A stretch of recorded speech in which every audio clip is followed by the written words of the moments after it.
Virginia Gun Laws 2025. Welcome to Virginia. It feels like freedom, open skies, rich history, and yes, guns are part of the culture. But here's the twist. The law isn't as anything goes as people think. One wrong move, carrying in a wrong building, flashing that gun at the wrong time, and suddenly your rights turn into a courtroom headache. So let's walk through Virginia's rules in plain English, straight from the state code and federal law, so you know where you stand.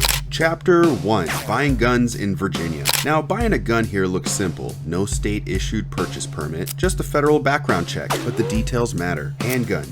At licensed dealers, you've got to be 21 or older. Virginia law technically allows 18 to 20-year-olds to acquire a handgun from another Virginia resident, but since universal background checks apply, most private transfers now go through a dealer, blocking under 21 sales in practice. The only way an 18 to 20-year-old can legally get a handgun in Virginia today is by non-commercial private transfers, like a gift or inheritance from another Virginia resident. Long guns, on the other hand, is 18 and up and works at both dealers and private sales. Oh, but wait, there's more. Virginia is back on that one handgun every 30 days limit.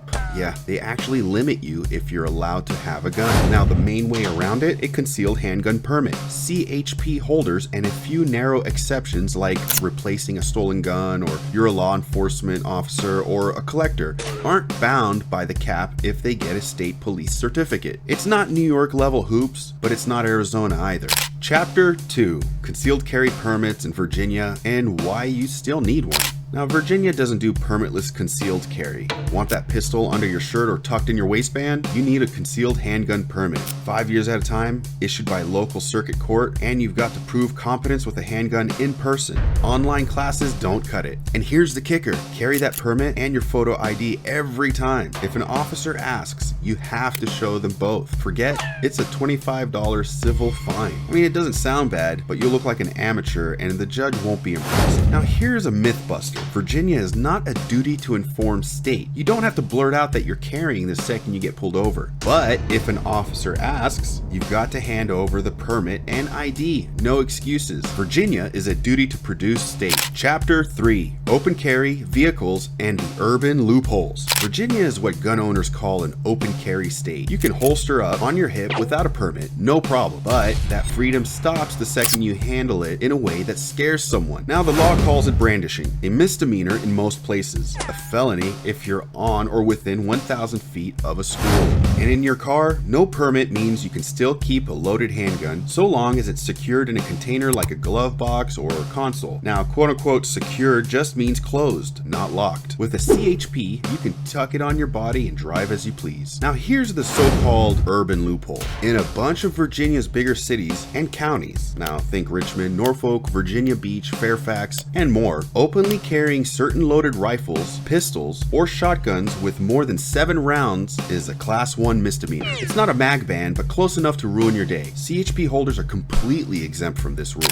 Chapter 4. Where you can't carry in Virginia. Every state has its absolutely not list, and Virginia is no different. Schools are locked down, guns are banned, except you can keep one unloaded in a closed container in your car. Or if you've got a CHP, a loaded concealed handgun in a closed container in your car in a school parking areas is allowed. Courthouses? Forget it. Airport terminals? Nope. The Capitol and its grounds are off the table too. You see metal detectors? Turn around. Even places of worship are tricky. The statute literally says, without good and sufficient reason. The Attorney General has said self-defense can qualify, but if the church or mosque says no guns, ignore them and you're looking at trespass charges on top. And about those pesky and often misunderstood no gun signs, Virginia doesn't treat them like some other states do. A sign alone isn't a gun law, but ignore it, and if the business asks you to leave, you're trespassing. On the flip side, when it comes to government buildings or local ordinances, those signs mean business. The law is behind them. Chapter 5. Self-defense and castle doctrine, Virginia style. Virginia doesn't put castle doctrine into a neat statute like Texas or Florida. Instead, it runs on case law, old school common law that says this: if you're where you're legally allowed to be and you don't start the fight, you don't have to run. There's no duty to retreat if you reasonably believe deadly force is the only way to stop death or serious injury. That covers your home and anywhere else you lawfully are. Not just your living room, but not a blanket shoot first rule either. Virginia courts stress one word above all: reasonable.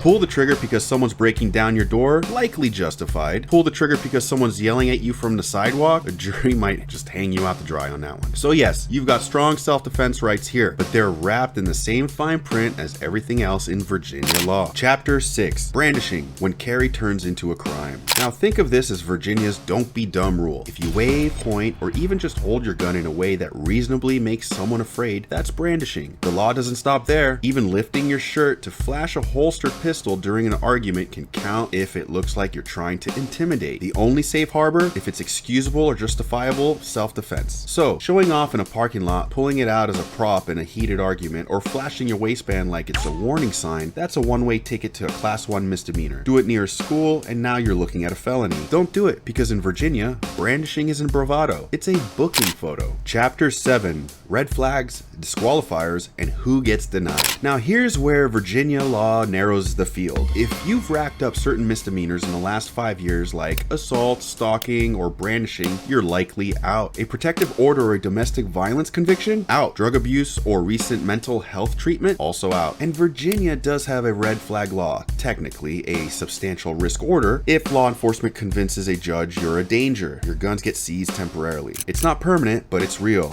and it's on the books. Chapter 8. Virginia reciprocity and out-of-staters. Coming in from out of state, Virginia will recognize many permits, but only if your state offers 24/7 verification and you've never had a Virginia permit revoked. That's why the Virginia State Police keep a running list on their site. Carry your permit, carry your ID, and don't assume. It's better to check before you roll. I put a link in the description with a map. And look, out there you need to stay sharp, low profiled, and comfortable. So go check out our concealed carry joggers and shorts at Relaxed Fit Tactical. They're not just clothes, they're a signal, a reminder that you're part of the few who refuse to compromise. Tap in now before you see everyone else wearing them and realize you missed the first wave. And don't be lame. Subscribe.